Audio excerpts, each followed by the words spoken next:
जब मैं छोटा सा था तो मस्जिद में ऐलान हुआ कि फलां इब्न फलां फौत हो गया। तो मैंने अम्मी से पूछा, अम्मी बंदा मरता कैसे है? तो अम्मी ने जवाब दिया कि दर्द होता है और बंदा मर जाता है। अब मैंने दूसरा सवाल पूछा,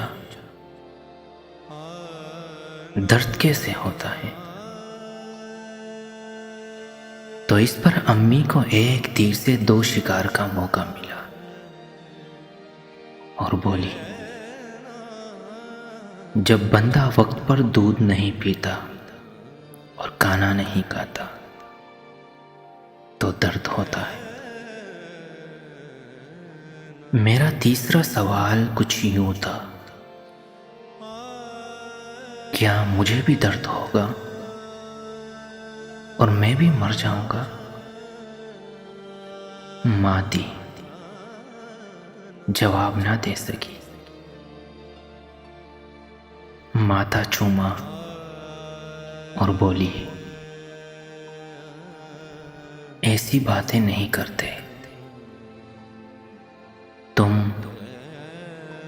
तुम वक्त पर खाना खाया करो और दूध पिया करो। आज सोचता हूं कि अम्मी से पूछ लूं कि मुझे दर्द बहुत होता है, मैं मरता क्यों नहीं?